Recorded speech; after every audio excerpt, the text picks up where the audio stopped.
Hello student, welcome to উড়ান পাঠশালা। এর আগে আমরা মেকানিক্সের যে অংশ পর্যন্ত পড়েছি, আজ তারপর থেকে কন্টিনিউ করব। তো আজকে আমরা যে অংশটা করব সেটা হলো স্ট্যাটিক্স। স্ট্যাটিক্সকে আমরা বাংলাতে বলি স্থিতিবিজ্ঞান। আসলে এই স্ট্যাটিক্স এটা কিন্তু মেকানিক্সেরই একটা অংশ। তো স্ট্যাটিক্স বলতে অ্যাকচুয়ালি মেকানিক্সের কোন অংশকে বোঝায়? বলা হচ্ছে যে মেকানিক্সের যে সাবজেক্টে বা যে ব্রাঞ্চে একটা অবজেক্ট থাকবে, যে অবজেক্টটা সিঙ্গেল পার্টিকেল অবজেক্টও হতে পারে, মাল্টিপল পার্টিকেল অবজেক্টও হতে পারে, তার উপর একটা সিঙ্গেল ফোর্স কাজ করতে পারে বা মাল্টিপল ফোর্সও কাজ করতে পারে। তাহলে সেই রকম কন্ডিশনে এর উপর যে ফোর্সগুলো কাজ করছে তার জন্য অবজেক্টটার ইকুইলিব্রিয়ামিটি সম্পর্কে ডিটেলস ডিসকাস করা যে সাবজেক্ট বা যে টপিকের মধ্যে হয় তাকেই আমরা সাধারণত স্থিতিবিজ্ঞান বলে থাকি। তো স্থিতিবিজ্ঞানের ক্ষেত্রে তাহলে একটা জিনিস বোঝা গেল, বা ডেফিনেশন থেকে যে একটা জিনিস বললাম, সেটা হলো মাল্টিপল পার্টিকেল অবজেক্ট। তাহলে এটা কিন্তু সিঙ্গেল পার্টিকেল অবজেক্ট নয়। আমরা যখন নিউটনস ল পড়েছি কিংবা বাকি যে সমস্ত ক্লাসিক্যাল মেকানিক্সের ল গুলো পড়েছি, সেখানে কিন্তু প্রত্যেকটা অবজেক্টের ক্ষেত্রেই একটা বাই ডিফল্ট কন্ডিশন ছিল যে সবগুলো ছিল সিঙ্গেল পার্টিকেল অবজেক্ট। কিন্তু এইবার আমরা কি করব, এবার মাল্টিপল পার্টিকেল অবজেক্টের কনসেপ্টের দিকে যাব। তো স্ট্যাটিক্স হলো আসলে এই সিঙ্গেল পার্টিকেল থেকে মাল্টিপল পার্টিকেলে যাওয়ার একটা সেতু বন্ধন বা ব্রিজ ভাবতে পারো। দেখো কিভাবে করছি।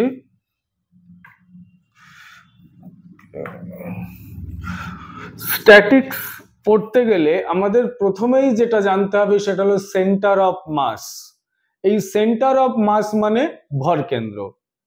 ধরো একটা অবজেক্টে আমরা force F equal to mass into acceleration এই ফর্মুলাকে ইউজ করে একটা অবজেক্টের উপর কোনো অঙ্ক করলাম। তার মানে কি হচ্ছে, একটা সিঙ্গেল অবজেক্ট আছে, তার উপর ফোর্স অ্যাপ্লাই করলাম, তার মাস আছে, অ্যাক্সিলারেশন হলো। কোশ্চেন হলো ফোর্সটা কোথায় অ্যাপ্লাই করলাম, এই জায়গাতে না এই জায়গাতে না এই জায়গাতে।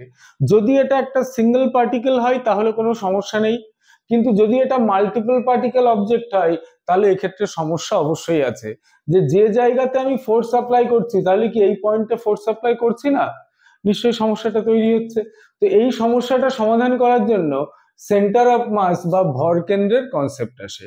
এই সেন্টার অফ মাস বা ভরকেন্দ্রের কনসেপ্টে কি বলা হচ্ছে? বলা হচ্ছে যে একটা বড় অবজেক্টকে আমরা ইন্ডিভিজুয়াল পয়েন্টে ফোর্স অ্যাপ্লাই করলেও যা রেজাল্ট হবে, পুরো অবজেক্টের মধ্যে একটা পার্টিকুলার পয়েন্ট আছে, সেই পয়েন্টে ফোর্স অ্যাপ্লাই করলেও সেম হবে। যেমন ধরো এই যে আমার হাতের পেনটা আছে, এই পেনটাকে আমরা যদি কোনো এই একটু লেফট সাইড করে এর উপর হাতের উপর বসাই, এটা কিন্তু এর উপর ব্যালেন্স হবে না, এখানে বসালেও ব্যালেন্স হবে না, কিন্তু মাঝামাঝি কোনো একটা জায়গায় যদি ধরি তাহলে এটা কিন্তু ব্যালেন্স হতে পারে।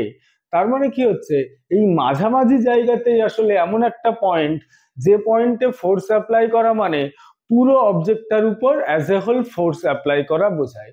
তাহলে এর সেন্টার অফ মাস আসলে এই অবজেক্টের মাঝামাঝি কোনো একটা পয়েন্টে আছে। তো সেন্টার অফ মাস ক্যালকুলেশন কিভাবে করা হয়? খুব স্বাভাবিক, যে যতগুলো পয়েন্ট আছে প্রত্যেকটা পয়েন্টে বদলে একটা সিঙ্গেল পয়েন্ট নেব, এটাই হলো সেন্টার অফ মাসের কনসেপ্ট। তো আমরা প্রথমে যেটা শুরু করব, দুটো দুটো পার্টিকেলের মাস ভাববো। আমরা ধরে নিই আমাদের কাছে দুটো পার্টিকেল আছে, যে অবজেক্টটা আছে সেটা দুটো পার্টিকেল দিয়ে ফর্ম। ধরো একটা হলো m1 মাস, একটা m2 মাস। এবার এই মাস দুটোর পজিশন কি? এই মাস দুটো মনে করো কোনো একটা অ্যাক্সিসের উপর কোনো একটা সার্টেন অরিজিন থেকে প্রথম মাসটা x1 ডিস্টেন্সে, পরের মাসটা x2 ডিস্টেন্সে আছে। তাহলে এদের সেন্টার অফ মাস কোথায় হবে? এদের সেন্টার অফ মাস এইখানে কোনো একটা জায়গাতে হবে। এবার কোন জায়গাটাতে হবে, এটা m1 এর দিকেও হতে পারে বা m2 এর দিকেও হতে পারে। এবার m1 এর দিকে হবে না m2 এর দিকে হবে, এটা ডিপেন্ড করে m1 এর ভ্যালু কত বা m2 এর ভ্যালু কত। এটা ডাইরেক্ট যে ফর্মুলা আছে সেন্টার অফ মাসের, সেই ফর্মুলাটা হলো এইটা, xcm equal to m1x1 plus m2x2 divided by m1 plus m2। এবার যদি আমার এই পজিশনটা টু ডাইমেনশনে বা 3 ডাইমেনশনে হতো তখন কি হতো, 2 ডাইমেনশনে হলো এটা x1 y1 হতো, আর এই পয়েন্টটা মনে করো x2 y2 হতো। তাহলে সেক্ষেত্রে আমার সেন্টার অফ মাসেও দুটো কোঅর্ডিনেট থাকতো, তখন এর কোঅর্ডিনেটটা মনে করো এক্স কমা ওয়াই হতো। তখন আমরা এক্স বের করব, একদম সিম্পল যে প্রথম ফর্মুলাটা m1x1 plus m2x2 divided by m1 plus m2। তাহলে এর ওয়াই কোঅর্ডিনেট কিভাবে বের করব, m1y1 plus m2y2 divided by m1 plus m2, এভাবে বের করবো ওয়াই কোঅর্ডিনেট। তাহলে ফাইনালি সেন্টার অফ মাসে যেটা পজিশন সেটা হবে এক্স কমা ওয়াই। আচ্ছা এবার দেখো, এটা তো গেল position of centre of mass. এবার যদি বলা হয় যে speed of centre of mass, মনে করো আমার কাছে একটা অবজেক্ট আছে যেটা দুটো পার্টিকেল দিয়ে তৈরি, একটা m1 আর একটা m2, আবার নতুন করে ভাবলাম একটা m1 একটা m2, এবং এই m1 অবজেক্টটার যে ভেলোসিটি সেটা ধরো v1, m2 এর ভেলোসিটি হলো v2। তাহলে আমাদের যদি বের করতে হবে যে সেন্টার অফ মাসের ভেলোসিটি কত, সেন্টার অফ মাসের ভেলোসিটি তখন কিন্তু m1 v1 plus m2 v2 divided by m1 plus m2। Not only velocity, অ্যাক্সিলারেশনের ক্ষেত্রেও একই কনসেপ্ট। যদি আমাদের দুটো মাসের অ্যাক্সিলারেশন একটা a1 আর একটা a2 থাকে, তখন সেন্টার অফ মাসের অ্যাক্সিলারেশন হবে m1 a1 plus m2 a2 divided by m1 plus m2। এভাবে আমাদেরকে সেন্টার অফ মাসের পজিশন বের করতে হতে পারে, সেন্টার অফ মাসের ভেলোসিটি বের করতে হতে পারে, বা সেন্টার অফ মাসের অ্যাক্সিলারেশন ক্যালকুলেট করতে হতে পারে। নেক্সট টপিকে চলো।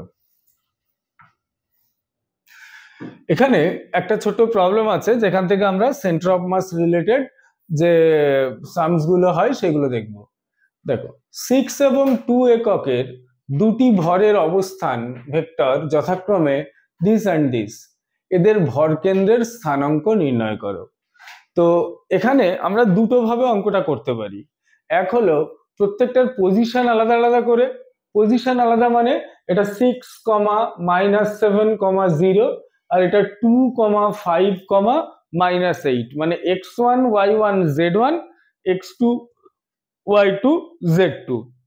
তাহলে সেন্টার অফ মাসের পজিশন কি হবে, x1 y1 একটা আসবে, x2 y2 একটা আসবে, আর x3 y3 একটা আসবে।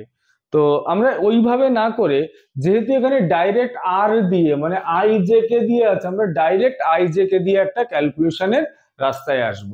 কি না, এক্ষেত্রে সেন্টার অফ মাসের যে পজিশন হবে সেই পজিশন ইকুয়াল টু হবে m1 r1 plus m2 r2 divided by m1 plus m2।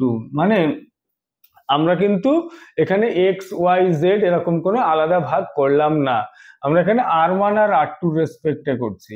তাহলে m1 টা কত দেখো 6, r1 কত 6i minus 7j plus m2 টা কত 2, r2 কত 2i plus 5j minus 8k divided by m1 plus m2, মানে 6 প্লাস 2 দ্যাট ইজ 8।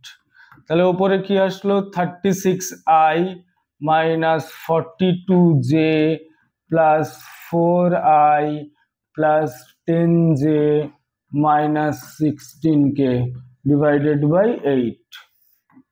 তাহলে এটা 36i ছিল, এটা 4i ছিল, মানে টোটাল হলো 40i, আর এটা 42 minus J R plus 10j মানে মাইনাস 32j, আর এটার ক্ষেত্রে কে ছিল না, এখানে একটা 16k ছিল ডিভাইডেড বাই 8। 8 দিয়ে ভাগ করে দাও, তাহলে 5i minus 4j minus 2k। এই হলো আমার position of centre of mass. তাহলে এভাবে ক্যালকুলেট করতে হবে। নেক্সট, এখানে একটা প্রবলেম দেখো, 1 মিটার বাহু বিশিষ্ট একটি সমবাহু ত্রিভুজের শীর্ষবিন্দুগুলিতে যথাক্রমে 1 গ্রাম, 2 গ্রাম, 3 গ্রাম ভরের কণা স্থাপন করা হলো, ভরকেন্দ্রের স্থানাঙ্ক নির্ণয় করো। এই প্রবলেমটা কিভাবে সলভ করা যেতে পারে? এখানে দেখো এদের কারোরই কিন্তু পজিশন দেওয়া নেই, তাহলে এদের পজিশন কিভাবে পাওয়া যেতে পারে? খেয়াল করো, এখানে একটা এক্সট্রা ড্রয়িং করতে হবে। প্রথম কথা, এই এ পয়েন্টটাকে আমরা অরিজিন, দ্যাট ইজ 0 0 বলে আমাদেরকে ভাবতে হবে, 1 নম্বর। তো এরপর হলো, দেখো এই এ পয়েন্টের যদি 0 0 হয়, তাহলে যে 3 গ্রাম মাস যেটা এ পয়েন্টে আছে, তাহলে এ পয়েন্টের কোঅর্ডিনেটকেও আমরা 0 0 বলবো। এই বি পয়েন্ট যেটা আছে, বি এর কোঅর্ডিনেট কত? দেখো এইগুলো তো সব 1 মিটার বাহু, তার মানে এ থেকে বি পর্যন্ত হলো 1, আর এটা যেহেতু এক্স অ্যাক্সিস এর উপরেই আছে, তাহলে 1,0। সি পয়েন্টের কোঅর্ডিনেট কত? সি এর কোঅর্ডিনেট হলো, দেখো প্রথমে এই হাফ অফ দ্য লাইন যেতে হবে, তারপর পারপেন্ডিকুলারলি এখানে সি পর্যন্ত উঠতে হবে। তাহলে হাফ অফ দ্য লাইন মানে কত? 0.5, কমা এইখান থেকে কতটা উঠতে হবে। এবার এখান থেকে কতটা ভার্টিক্যালি ওপরে উঠতে হবে সেটা তোমাদের এই ট্রায়াঙ্গেল থেকে ক্যালকুলেট করে নিতে হবে। কি করে? না, এইটা হলো আমার 1 মিটার, এটা হলো 0.5, তাহলে পিথাগোরাস থিওরাম থেকে এটা আমরা কত পাই? Square root of 1 square minus 0.5 square equal to square root of 1 minus 0.25 equal to square root of 0.75। এটা পেলাম হলো এই লাইনটা। তার মানে এই পয়েন্টটার কোঅর্ডিনেট কত হবে? না 0.5 কমা স্কোয়ার রুট অফ 0.75 হলো। এইবার আমাদের বের করতে হবে কি না এদের ভরকেন্দ্রের অবস্থান। এবার এই ভরকেন্দ্রের অবস্থান এটা হলো কত পেয়েছিলাম না স্কোয়ার রুট অফ 0.75। তাহলে দেখো x1 x2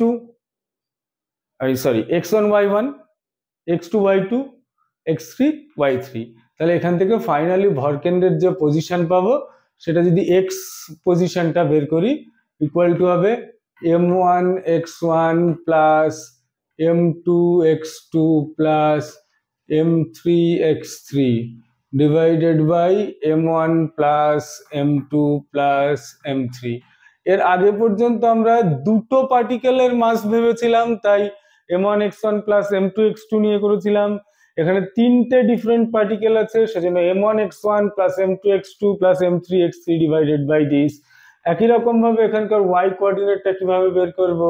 y কোঅর্ডিনেট এভাবে বের করব, m1 y1 plus m2 y2 plus m3 y3 divided by m1 plus m2 plus m3। I think এ পর্যন্ত ক্লিয়ার। নেক্সট দেখো, আচ্ছা এটা একটা বেশ ইম্পর্টেন্ট অঙ্ক। বলছে HCl অণুর দুটি পরমাণুর নিউক্লিয়াসের মধ্যে দূরত্ব কিছু একটা মিটার, ভরকেন্দ্রের অবস্থান নির্ণয় করো। ধরে নাও ক্লোরিন পরমাণু হাইড্রোজেন পরমাণুর তুলনায় 35.5 গুণ ভারী, প্রত্যেক পরমাণুর ভর তার নিউক্লিয়াসে কেন্দ্রীভূত। প্রথমে এটা হলো অঙ্কের স্টেটমেন্ট। কিভাবে করা যাবে দেখো, তো এটার ক্ষেত্রে আমরা প্রথমে একটা ড্রয়িং করে নেব। মনে করো এই হলো আমার H আর এই হলো আমার Cl। তো H আর Cl এর ক্ষেত্রে ধরা যাক এই H এর পজিশনটা হলো 0,0। H আর Cl এর মধ্যে তো একটা ডিস্টেন্স রয়েছে যে 1.27 ইন্টু দিস, এটাকে আমি আপাতত ধরো x বলে ভাবলাম। তাহলে এখান থেকে এটুকু x, তাহলে এটা যদি x হয়, এটা 0 0 আছে, তাহলে এটা কি হবে? এটা তাহলে x, 0 আমরা সবটা একটাই অ্যাক্সিসের উপর আছে বলে ধরে নিচ্ছি। আচ্ছা হাইড্রোজেনের মাস যদি m হয়, তাহলে এটা হলো 35.5 ইন্টু m। তাহলে এবার কি হবে? সেন্টার অফ মাস কনসেপ্ট একই। দেখো সবটা এক্স অ্যাক্সিসের উপরে আছে, তাহলে এটাও এক্স অ্যাক্সিসের উপরেই থাকবে। তাহলে আমার মূল ক্যালকুলেশন এই 0 আর এক্স নিয়ে। তাহলে এখানে সেন্টার অফ মাসের যে অবস্থান হবে সেটা এরকম, m1 ইন্টু x1 প্লাস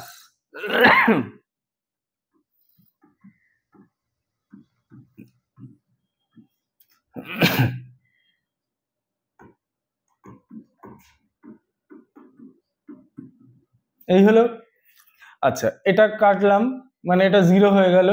তাহলে এখানে পড়ে থাকে কত, 35.5 m ইন্টু এক্স এর ভ্যালু কত, এক্স এর ভ্যালু দেখো 1.27 ইন্টু 10⁻⁻10 ডিভাইডেড বাই এই দুটোকে যোগ করো, দেখো 36.5 m আসবে। এম কাটলাম, আলটিমেট এই পুরো ক্যালকুলেশনটা করার পর আমার ফাইনাল অ্যান্সার আসবে 1.235 ইন্টু 10⁻⁻10।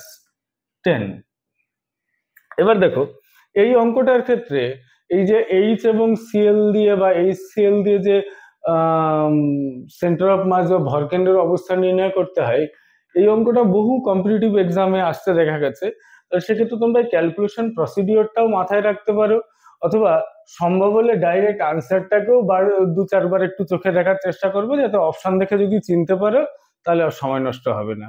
পরের টপিকে চলো। ওকে, এবার আমরা শিখবো হলো মোমেন্ট অফ ফোর্স। এই মোমেন্ট অফ ফোর্স ব্যাপারটা কি? মোমেন্ট অফ ফোর্স হলো কোন একটা অবজেক্টের উপর, মনে করো এটা হলো আমার একটা অবজেক্ট, এই অবজেক্টের উপর ধরো এখানে আমি একটা ফোর্স অ্যাপ্লাই করলাম। ফোর্স অ্যাপ্লাই করার ফলে ধরলাম কোন একটা ফিক্সড পয়েন্টের রেসপেক্টে আমার এই অবজেক্টটা এখান থেকে মুভ করছে বা রোটেট করছে। বলছে যে ফিক্সড পয়েন্ট থেকে আমরা অ্যাপ্লাইড ফোর্সের পজিশনটা মাপছি, সেই পয়েন্টটাকে যদি আর বলি বা সেই ডিস্টেন্সটাকে যদি আর বলি, অ্যাপ্লাইড ফোর্সটাকে যদি এফ বলি, তাহলে আর ক্রস এফ হলো মোমেন্ট অফ ফোর্স। কিন্তু এই মোমেন্ট অফ ফোর্স বা আর ক্রস এফ কে তোমরা আগে অন্য নামে চিনেছো এবং অন্য কিছু ক্যালকুলেশনও করেছো। মোমেন্ট অফ ফোর্স কে বলা হয় হলো টর্ক। এখানে জি দিয়ে লেখা হয়েছে ঠিকই, কিন্তু টর্ককে আমরা সাধারণত টাউ দিয়ে চিনে থাকি। এবং এই টাউ বা টর্কের দেখবে ভেক্টরের ক্লাসের মধ্যে টর্কের বেশ কিছু অ্যাপ্লিকেশন ওখানে করানো আছে, এবং ভেক্টর ক্যালকুলেশন করে কিভাবে টর্ক নির্ণয় করতে হয় সেগুলো দেখানো আছে। তো প্রথমে এই মোমেন্ট অফ ফোর্স এর ইউনিট আর ডাইমেনশন যদি বের করতে হয় কি করে করব? সিম্পলি আর ক্রস এফ, মানে অ্যাকচুয়ালি টর্কেরই ইউনিট ডাইমেনশন, তার মানে কি হবে নিউটন ইন্টু মিটার, এটা হলো এর ইউনিট। আর ডাইমেনশন কি হবে? ফোর্সের ডাইমেনশন ইন্টু ডিস্টেন্সের ডাইমেনশন। ফোর্সের হলো ml_t-2, ডিস্টেন্সের l, তাহলে এটা কি হবে ml²t-2। এই হলো আমার মোমেন্ট অফ ফোর্সের ডাইমেনশন আর ইউনিট দুটো। আর একটা জিনিস মাথায় রাখতে হবে, মোমেন্ট যখন ক্যালকুলেশন করা হয় মোমেন্ট অফ ফোর্স, আচ্ছা স্থিতিবিজ্ঞানে মোমেন্ট অফ ফোর্সের কি অ্যাপ্লিকেশন? এমন হতে পারে যে একটা অবজেক্টের উপর অনেকগুলো মোমেন্ট অফ ফোর্স আছে। আমরা তো সাধারণত টর্ক একটা বা দুটো মোমেন্ট অফ ফোর্স ক্যালকুলেশন করি, ধরো এই অবজেক্টের উপর অনেকগুলো উপর নিচে অনেকগুলো মোমেন্ট অফ ফোর্স আছে। তাহলে এই মোমেন্ট অফ ফোর্সের কিভাবে ক্যালকুলেশন করতে হয়?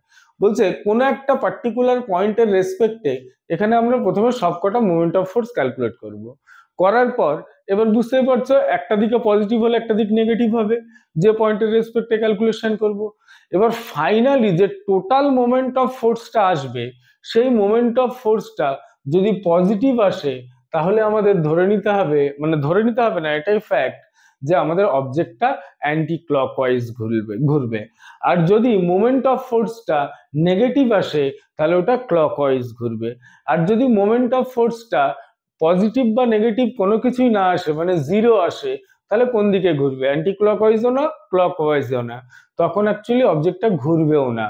তার মানে এই জিনিসটা দেখো আমরা আমাদের পুরোনো কনসেপ্টের সাথে ম্যাচ করতে পারছি।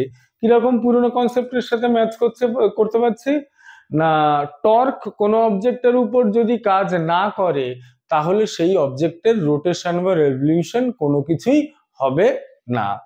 নেক্সট টপিকে চলো। আচ্ছা, একটা অবজেক্টের উপর মনে করো অনেকগুলো ফোর্স কাজ করছে। তো আমরা এখানে তিনটে ফোর্স ধরেছি, একটা পি, একটা কিউ আর একটা আর। যখন কোনো অবজেক্টের উপর এরকম তিনটে ফোর্স কাজ করে তখন এই তিনটে ফোর্সের মধ্যে কি রিলেশন থাকে সেটা ল্যামিস থিওরাম থেকে ক্যালকুলেট করতে হয়। কি এই ল্যামিস থিওরাম? ল্যামিস থিওরাম বলছে মনে করো এই একটা অবজেক্ট আছে, এই অবজেক্টের উপর একটা পি ফোর্স, একটা কিউ ফোর্স, একটা আর ফোর্স দিলাম, দেওয়ার ফলে আমার অবজেক্টটা স্টেবল বা ইকুইলিব্রিয়ামে আসলো। তাহলে এই এদের মধ্যে তখন রিলেশন কি হবে, এদের মধ্যে বলছে রিলেশন হবে এই পি ফোর্স ডিভাইডেড বাই এর ঠিক অপোজিটে যে অ্যাঙ্গেল আছে সেটাকে আলফা ধরলাম, তাহলে P by sine alpha equal to Q by sine beta, beta মানে হলো কিউ এর অপোজিটের দিকে যে force, equal to R by sine gamma. এটা হলো আমার ল্যামিস থিওরাম। এখান থেকে কেমন প্রবলেম আসতে পারে, এখান থেকে ধরো যে কোনো এই দুটোকে একটু মাথায় রাখো। বললো একটা অবজেক্টের উপর তিনটে ফোর্স কাজ করছে, তার মধ্যে দুটো ফোর্স বললাম এটা এবং এটা, আচ্ছা ধরো একটা ফোর্স বলা হলো, শুধু পি এর ভ্যালুটা বলা হলো, কিউ এর ভ্যালুটা বলা হলো না, বললাম পি এর অপোজিট অ্যাঙ্গেল এটা আর এটার অপোজিট অ্যাঙ্গেল এটা, কিউ এর ভ্যালুটা বের করো, ইজিলি ক্যালকুলেটেবল এখান থেকে। আর আলফা বিটা যখন বেরিয়ে গেছে, গামাটা ইজিলি এখান থেকে পেয়ে যাবে, তাহলে গামা পেলে আরটাও পেয়ে যাবে, কারণ আলফা বিটা গামা তিনটাকে যোগ করলে আমার 360 ডিগ্রি হচ্ছে। এই হলো ল্যামিস থিওরাম, এখান থেকে অ্যাপ্লিকেশন হতে পারে। একবার ল্যামিস থিওরামটা পড়বে। নেক্সট, ওকে, একদম শুরুতে আমরা সেন্টার অফ মাস শিখেছিলাম, এবার দেখব সেন্টার অফ মাস আর সেন্টার অফ গ্র্যাভিটি এই দুটো জিনিস এক না আলাদা। সেন্টার অফ মাস বলতে আসলে বোঝায় যখন কোনো একটা অবজেক্টের সমস্ত মাস একটা পয়েন্টে আমরা ইমাজিন করব, তখন ওই সিঙ্গেল পয়েন্টটাকে আমরা বলি সেন্টার অফ মাস। আর সেন্টার অফ গ্র্যাভিটি কোনটাকে বলা হচ্ছে, সেন্টার অফ গ্র্যাভিটি বলতে বোঝাচ্ছে যখন একটা অবজেক্টের সমস্ত ওয়েট একটা পয়েন্টে কাজ করে, তখন আমরা তাকে, বা একটা পয়েন্ট দিয়ে towards the centre of earth কাজ করে, তখন তাকে আমরা বলবো সেন্টার অফ গ্র্যাভিটি। এবার কোশ্চেন হলো সেন্টার অফ মাস আর সেন্টার অফ গ্র্যাভিটি কি এক? হ্যাঁ, কখনো কখনো এক, কখনো কখনো এক নয়। আমার কাছে যে মার্কার বা পেনটা তোমরা দেখতে পাচ্ছ, এই পেনটার সেন্টার অফ মাসটা আমরা বলেছিলাম যে মাঝামাঝি কোনো একটা পয়েন্টে হতে পারে বা হলো ধরো, তাহলে এই যে সেন্টার অফ মাসটা মাঝামাঝি কোনো একটা পয়েন্টে হলো, তো সেন্টার অফ গ্র্যাভিটিটা কোথায়? সেন্টার অফ গ্র্যাভিটি আমরা মনে করো M1 M2 M3 M4 M5 এরকম 5-6টা পয়েন্ট আছে, তাহলে সমস্ত এম গুলো যে পয়েন্টে কাজ করলো সেটা সেন্টার অফ মাস। এবার সমস্ত এম গুলোর সাথে একটা করে জি মাল্টিপ্লাই করে দাও, তাহলে হয়ে গেল ওয়েট। তাহলে এটার ক্ষেত্রে হলো M1G M2G M3G M4 M5G, তাহলে তাদেরও কমন পয়েন্ট একটাই হবে। কিন্তু যদি জি গুলো ডিফারেন্ট হতো, মানে মনে করো M1 এর ক্ষেত্রে যা জি, M5 এর ক্ষেত্রে জি এর ভ্যালুটা অন্য, তখন কিন্তু সেন্টার অফ মাস আর সেন্টার অফ গ্র্যাভিটি এক নয়। তাহলে সেন্টার অফ মাস আর সেন্টার অফ গ্র্যাভিটি কখন এক? যখন কোন একটা অবজেক্টের যদি খুব ভাস্ট না হয়, ছোট অবজেক্ট হয়, এবং তার প্রত্যেকটা পয়েন্টে আমরা অ্যাক্সিলারেশন ডিউ টু গ্র্যাভিটি বা স্মল জি এর ভ্যালুটাকে সেম ভাবতে পারবো, তখন সেক্ষেত্রে সেন্টার অফ মাস আর সেন্টার অফ গ্র্যাভিটি সেম হবে। কিন্তু যদি এমন হয় যে কোনো একটা অবজেক্টের ডিফারেন্ট ডিফারেন্ট পয়েন্টে জি এর ভ্যালু ডিফারেন্ট হয়, তখন তার সেন্টার অফ মাস এবং সেন্টার অফ গ্র্যাভিটি অবশ্যই আলাদা হবে। সেকেন্ড কেসের এক্সাম্পল হলো ধরো হিমালয় পর্বতমালা। হিমালয় পর্বতমালার এর রেঞ্জ এত বেশি, ফার্স্ট, সেকেন্ডলি হলো এর হাইটের অনেক ডিফারেন্স আছে, তাহলে বিভিন্ন পজিশনে স্মল জি এর ভ্যালুগুলো কিন্তু ডিফারেন্ট ডিফারেন্ট হয়। যখন ডিফারেন্ট ডিফারেন্ট পজিশনে স্মল জি এর ভ্যালু ডিফারেন্ট হয়, তাহলে বলতে পারি যে এই সমস্ত কেসে সেন্টার অফ মাস এবং সেন্টার অফ গ্র্যাভিটি সেম হবে। নেক্সট,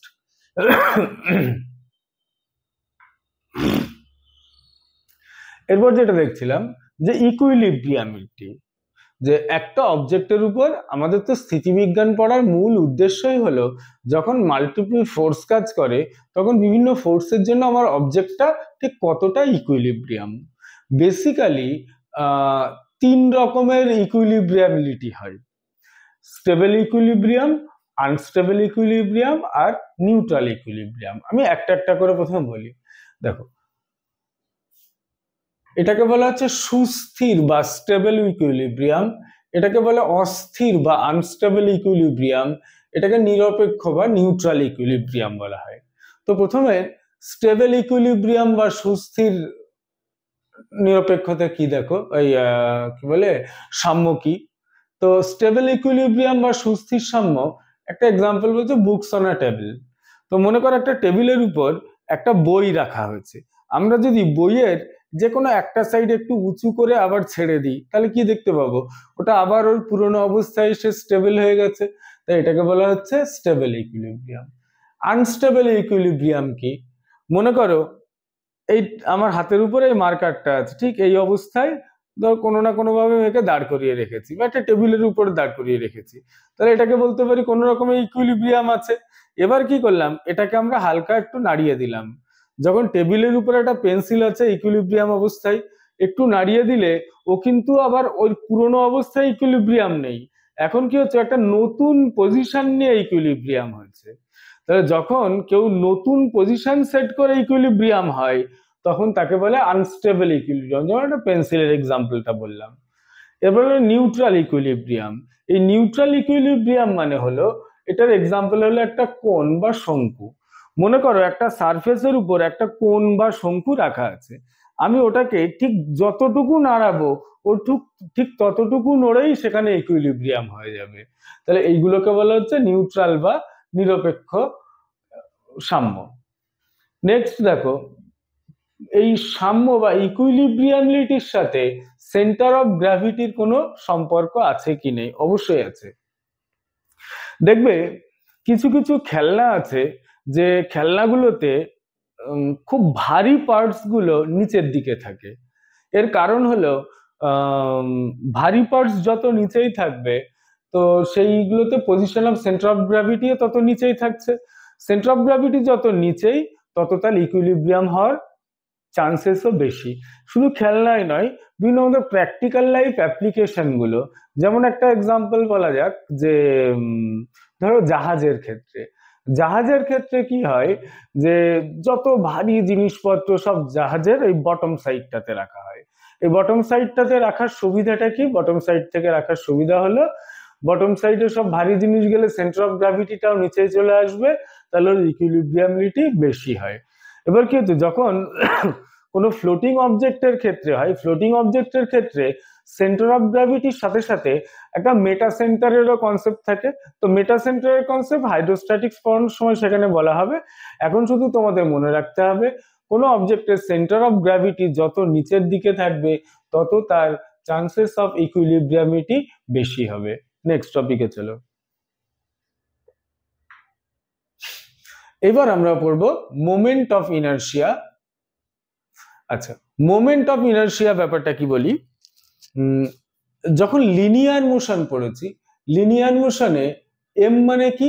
মাস। এটাকে আমরা অনেক সময় শুধু ইনার্শিয়াও বলি। একটা কোশ্চেন আসতো যে which physical quantity is the measure of inertia. তো যদি শুধু ইনার্শিয়া বা জাড্যতার পরিমাপ কি বললে সেটা কিন্তু মাস এম হবে। আর যদি মোমেন্ট অফ ইনার্শিয়া বলা হয়, এই মোমেন্ট অফ ইনার্শিয়া জিনিসটা কি? মোমেন্ট অফ ইনার্শিয়াকে সাধারণত আই দিয়ে লেখা হয়, বাংলাতে এটাকে বলা হয় জড়তা ভ্রামক। এই মোমেন্ট অফ ইনার্শিয়ার যেটা জেনারেল ফর্মুলা সেটা হলো M R square. Moment of ইনার্শিয়ার ফর্মুলা, জেনারেল ফর্মুলা কি না এম আর স্কোয়ার। কিরকম না, ধরো এই একটা অ্যাক্সিসের রেসপেক্টে আমার এই একটা এম মাস ঘুরছে, এম মাসের পজিশনটা যদি আর হয় তাহলে এর moment of inertia I equal to M into R square. তাহলে এই হলো মোমেন্ট অফ ইনার্শিয়া। এর ইউনিট ডাইমেনশন এখান থেকে ইজিলি আমরা ফাইন্ড আউট করতে পারবো। ইউনিট কি হবে? মিটার, মাস মানে কেজি, আর মিটার স্কোয়ার।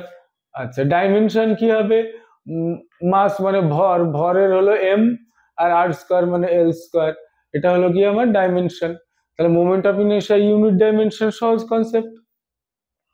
মনে রাখতে হবে লিনিয়ার মোশনে মাসের যা কাজ, রোটেশনাল মোশনে এই মোমেন্ট অফ ইনার্শিয়ার কিন্তু সেম কাজ। আচ্ছা, এরপর চলে আসো এই রেডিয়াস অফ জাইরেশন। আচ্ছা, এই রেডিয়াস অফ জাইরেশন জিনিসটা কি বলি, মনে করো তোমাদেরকে বলা হলো যে একটা এরকম গোলক আছে, এই গোলকের moment of inertia I equal to 2/5 M R square হলো। এবার বলে রেডিয়াস অফ জাইরেশন কি? বলছে এই মোমেন্ট অফ ইনার্শিয়ার এই যে আর স্কোয়ারের সাথে যে টোটাল মাসটা আছে এবং সাথে কিছু একটা কনস্ট্যান্ট আছে 2/5 ইন্টু এম, এই পুরোটাকে আমরা যদি এর total mass into k square এই ফরম্যাটে লিখি, তাহলে পরে কি হচ্ছে দেখো, এই যে total M into k square লিখছি, এখানে কিন্তু আমি এই এমটা টোটাল মাস আর এখানে কিন্তু স্মল এম, তো এটা স্মল এম লিখতে হবে। তাহলে তখন যে কে আসবে, তখন এই কেটাকে বলা হচ্ছে রেডিয়াস অফ জাইরেশন। তাহলে কি হচ্ছে, যে মোমেন্ট অফ ইনার্শিয়া থাকবে সেটাকে শুধু এম ইন্টু কে স্কোয়ার দিয়ে কনভার্ট করব, এম এম কেটে গেল, তাহলে ফাইনালি এখান থেকে কে স্কোয়ার ইকুয়াল টু পেলাম 2/5 আর স্কোয়ার। তাহলে কে ইকুয়াল টু পাবো কত, স্কোয়ার রুট অফ 2/5 বাইরে আর। তাহলে এইটা হলো আমার রেডিয়াস অফ জাইরেশন। নেক্সট, আচ্ছা, এই মোমেন্ট অফ ইনার্শিয়া ক্যালকুলেশনের জন্য আমাদের কাছে দুটো থিওরাম আছে। একটাকে বলে প্যারালাল অ্যাক্সিস থিওরাম, আর একটাকে বলা হয় হলো পারপেন্ডিকুলার অ্যাক্সিস থিওরাম। প্রথমে প্যারালাল অ্যাক্সিস থিওরামটা বলি। মনে করো এই হলো আমার একটা অ্যাক্সিস, এই এখানে একটা অবজেক্ট আছে, এই অবজেক্টটার এটা মনে করো সেন্টার অফ মাস, সেই বরাবর অ্যাক্সিস, এবং এই আইসিএম হলো এর এই সেন্টার অফ মাস বরাবর যে অ্যাক্সিস আছে তার মোমেন্ট অফ ইনার্শিয়া। আমাদের ধরো ক্যালকুলেশন করতে হবে এই লাইন থেকে ঠিক আর ডিস্টেন্সে কোনো একটা পয়েন্টে মোমেন্ট অফ ইনার্শিয়া ক্যালকুলেশন করতে হবে। তাহলে রুলস কি? রুলস বলছে যেটা সেন্টার অফ মাস রেসপেক্টে যে মোমেন্ট অফ ইনার্শিয়া, তার থেকে আর ডিস্টেন্সে কোনো পয়েন্টে মোমেন্ট অফ ইনার্শিয়া যদি এটা আই হয়, সেটা বের করতে গেলে প্রথমে আইসিএম মানে সেন্টার অফ মাসের রেসপেক্টে মোমেন্ট অফ ইনার্শিয়া নিতে হবে, প্লাস এই অবজেক্টটার টোটাল মাস যেটা এম ইন্টু এদের মাঝখানের যে ডিস্টেন্সটা, এটাকে যদি ডি ভাবি তাহলে ইন্টু ডি স্কোয়ার। এটাই হলো গিয়ে প্যারালাল অ্যাক্সিস থিওরাম। এবার চলে আসবো পারপেন্ডিকুলার অ্যাক্সিস থিওরামে। পারপেন্ডিকুলার অ্যাক্সিস থিওরাম বলছে কোনো একটা অবজেক্ট আছে মনে করো, সেই অবজেক্টের তিনটে অ্যাক্সিস ভাবলাম আমরা, I X, I Y and I Z. মনে করো এটা আই এক্স আর এটা আই ওয়াই। তাহলে এই দুটো যদি মোমেন্ট অফ ইনার্শিয়া আমাদের কাছে থাকে, তাহলে জেড অ্যাক্সিস বরাবর মোমেন্ট অফ ইনার্শিয়া ওই এক্স এবং ওয়াই এর অ্যাডিশন হবে। মানে এক্স অক্ষ বরাবর মোমেন্ট অফ ইনার্শিয়া, ওয়াই অক্ষ বরাবর মোমেন্ট অফ ইনার্শিয়া, তাদের যোগ করলে সেটাই হবে জেড অক্ষ বরাবর মোমেন্ট অফ ইনার্শিয়া। নেক্সট, আচ্ছা, এইবার যেটা আছে তোমরা পজ করে করে বা তোমাদের কাছে কোনো স্ট্যান্ডার্ড বই থাকলে দেখে নেবে, সেটা হলো বেশ কিছু টাইপের শেপ আছে যে শেপগুলোর মোমেন্ট অফ ইনার্শিয়া আমাদের ক্যালকুলেট করতে হয়। মানে ক্যালকুলেশন তো করবো না, আমরা মনে রাখবো। যেমন ধরো আমাদের কাছে যদি একটা এল লেন্থের, আর এর লেন্থ কত এল, মাস কত এম, এল লেন্থ এবং এম মাসের যদি একটা লম্বা রড থাকে বা একটা লম্বা অক্ষ বরাবর একটা কি বলছি, একটা দণ্ড থাকে, তাহলে এর ঠিক মাঝ বরাবর যে অক্ষ আছে সেই অক্ষ, এটাকে বলে লম্ব অক্ষ, ভরকেন্দ্রগামী লম্ব অক্ষ বরাবর এর যে ভরকেন্দ্র জড়তার ভ্রামক হবে সেটা হলো 1/12 ml স্কোয়ার। কি বললাম? 1/12 ml স্কোয়ার। আচ্ছা, এটা মাঝখান বরাবর না নিয়ে যদি সাইড দিয়ে নিতাম তখন এটা হলো 1/3 ml স্কোয়ার। আচ্ছা, এবার যদি আমরা একটা রিং নিই, রিং এর ঠিক মাঝখানের অ্যাক্সিস বরাবর নিই, তাহলে এটা হবে শুধু এম আর স্কোয়ার। যদি রিং এর একটা ডায়ামিটার বরাবর নিই তাহলে হবে হাফ এম আর স্কোয়ার। ওকে, এবার কি নেবো? একটা ডিস্ক, ডিস্কের এই অ্যাক্সিস বরাবর হবে গিয়ে হাফ এম আর স্কোয়ার। এরকম ভাবে বেশ কিছু শেপ আছে এবং প্রত্যেকটা শেপের এই কি বলে মোমেন্ট অফ ইনার্শিয়া বা জড়তার ভ্রামক গুলো তোমাদেরকে মনে রাখতে হবে। তো এগুলো তোমাদের কাছে যা স্ট্যান্ডার্ড বই আছে সমস্ত বইতে পেয়ে যাবে, এগুলো একটা একটা করে তুলে তুলে দেখবে। তো এই পর্যন্ত হয়ে গেল, নেক্সট টপিকে চলে আসো। আচ্ছা, এবার আমরা যেটাতে আসবো সেটা হলো কনজারভেশন অফ অ্যাঙ্গুলার মোমেন্টাম। তো এই অ্যাঙ্গুলার মোমেন্টাম ব্যাপারটা কি আগে একটু জেনে নিই। আচ্ছা, এটা জানার আগে প্রথমে শুধু মোমেন্টাম বলতে কি বোঝায়? মোমেন্টাম, মোমেন্টাম মানে তোমরা নিশ্চয় জানো ভরবেগ। সাধারণত এটাকে পি দিয়ে লেখা হয়, P equal to M into V. P equal to কি না এম ইন্টু ভি। আচ্ছা, এইটা যদি অ্যাঙ্গুলার মোমেন্টাম হয়,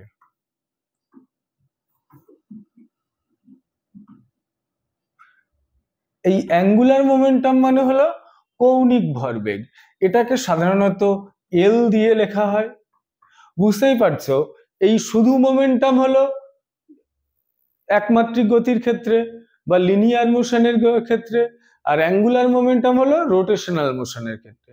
তাহলে রোটেশনাল মোশনের ক্ষেত্রে যেটা এম ছিল, এমটা এখানে কনভার্ট হবে কি আই দিয়ে, 1 নম্বর। 2 নম্বর, এখানে যেটা শুধু বেগ ছিল এটা হয়ে যাবে কৌণিক বেগ বা ওমেগা দিয়ে কনভার্ট হয়ে যাবে। তাহলে মোমেন্টাম পি ছিল এমভি, তাহলে অ্যাঙ্গুলার মোমেন্টাম যাকে এল বলা হচ্ছে, এল ইকুয়াল টু হবে তাহলে আই ইন্টু ওমেগা। ওকে, যে কোনো অবজেক্ট যেখানে আমরা বাইরে থেকে ফোর্স যদি অ্যাপ্লাই না করি, বাইরে থেকে ফোর্স অ্যাপ্লাই না করলে তার মোমেন্টাম কি হবে না কনজার্ভ থাকে বা সংরক্ষিত থাকে বলে শিখেছি। এবার তাহলে পরে যদি রোটেশনাল মোশনের ক্ষেত্রে চলে আসি, রোটেশনাল মোশনের ক্ষেত্রে আসলে পরেও গল্পটা একই হবে। যে কোনো অবজেক্ট তার উপর যদি আমরা বাইরে থেকে কি অ্যাপ্লাই না করি, ফোর্স, না ফোর্স বলবো না, তাহলে বলবো বাইরে থেকে যদি টর্ক অ্যাপ্লাই না করি তাহলে তার অ্যাঙ্গুলার মোমেন্টামটা সেম হবে। তো অ্যাঙ্গুলার মোমেন্টাম সেম মানে তাহলে এক্ষেত্রে কি হবে, প্রথমে অ্যাঙ্গুলার মোমেন্টাম যদি I1 ওমেগা 1 হয়, পরে যদি I2 ওমেগা 2 হয়, তাহলে I1 omega 1 equal to I2 omega 2 হবে। মোমেন্টাম সংরক্ষণের ক্ষেত্রে বা ভরবেগের সংরক্ষণের ক্ষেত্রে এটা কিন্তু ছিল m1 v1 equal to m2 v2। এখানে তোমরা আরেকটা জিনিস একটু মনে রাখবে যে L equal to R cross P হয়। এই পি মানে কি মোমেন্টাম, তো তাহলে যে কোনো মোমেন্টামকে যখন ডিস্টেন্স দিয়ে গুণ করছি তখন এটা হলো মোমেন্ট অফ মোমেন্টাম। দেখো মোমেন্ট অফ ফোর্স কাকে বলেছি, মোমেন্ট অফ ফোর্স মানে হলো ফোর্সকে ডিস্টেন্স দিয়ে গুণ করেছি, মানে আর ক্রস এফ, যেটাকে আমরা in a single word torque বলি। তাহলে এখানে মোমেন্টাম কি পি, তাহলে পি কে যদি আর দিয়ে ক্রস করি তাহলে আর ক্রস পি, এটাকে বলা হচ্ছে মোমেন্ট অফ মোমেন্টাম বা এল। তো এটাকে আবার এক কথায় পি মানে আবার আমরা জানি এমভি, তো সেজন্য অ্যাঙ্গুলার মোমেন্টাম এল কে অনেক সময় শুধু এমভি আর দিয়েও লেখা হয়ে থাকে। এই এমভি আর বা অ্যাঙ্গুলার মোমেন্টাম এর আবার অ্যাপ্লিকেশন কোথায় পাবে না, যখন বোরের থিওরিতে চলে যাবে, মানে অ্যাটমিক থিওরিতে। অ্যাটমিক থিওরিতে গিয়ে দেখবে যে ইলেকট্রন গুলো যে সার্কুলার অরবিটে যখন ঘোরে এদের যে অ্যাঙ্গুলার মোমেন্টাম হয় এমভিআর, এটা ইকুয়াল টু হয় NH বাই 2 পাই, যেখানে n মানে ওর অরবিট নাম্বার, h মানে প্ল্যাঙ্কের ধ্রুবক। তো যাই হোক, এটা যখন মডার্ন ফিজিক্সের ওই অংশগুলোতে আসবো তখন দেখাবো। তাহলে এখানে তোমাদের শুধু মনে রাখতে হবে অ্যাঙ্গুলার মোমেন্টাম L মানে mvr, তাহলে এটাকে মোমেন্ট অফ মোমেন্টামও বলে। এই অ্যাঙ্গুলার মোমেন্টামকে কি বলে, মোমেন্ট অফ মোমেন্টাম। আচ্ছা, তো এই ক্লাসের একদম লাস্ট টপিক সেটা হলো এই কনজারভেশন অফ অ্যাঙ্গুলার মোমেন্টামের কিছু অ্যাপ্লিকেশন। তো এই অ্যাপ্লিকেশন ব্যাপারটা কি বলি দেখো, তাহলে I into omega equal to constant, ভালো কথা। আই মানে কি moment of inertia, moment of ইনার্শিয়াকে আবার কি দিয়ে লেখা যায়, এম আর স্কোয়ার ইন্টু এই ওমেগা ইকুয়াল টু কনস্ট্যান্ট। আমি শুধু একটাই এক্সাম্পল বলবো। ধরো একজন ডাইভার, মানে যারা ডাইভ করে জলের মধ্যে কোনো উঁচু হাইট থেকে, বিভিন্ন অলিম্পিক্স বা এই ধরনের স্পোর্টসে তোমরা দেখে থাকবে, ধরো ওপর থেকে লাফ দিচ্ছে। যখন ওপর থেকে জলের মধ্যে লাফ দেয়, লাফ দেওয়ার সময় দেখবে বেশ কয়েকবার পাক খায়।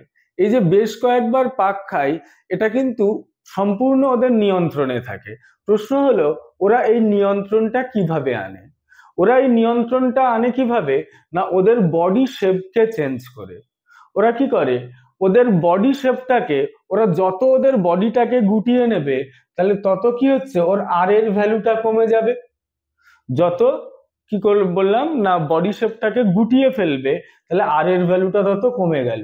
আর এর ভ্যালু কমে গেলে তাহলে আমাদের এখানে ওমেগার ভ্যালু অবশ্যই বাড়তে হবে, কারণ এই দুটোর মাল্টিপ্লাই করলে সেটা অলওয়েজ কনস্ট্যান্ট থাকতে হবে। তাহলে যখন ওপর থেকে কেউ নিচের দিকে লাফ দিচ্ছে, নিজের বডি শেপকে যত এরকম হাঁটুর মধ্যে মাথাটাকে গুজে বা যেভাবে হোক শেপটাকে ছোট করে নেবে তত ওর স্পিড বাড়বে।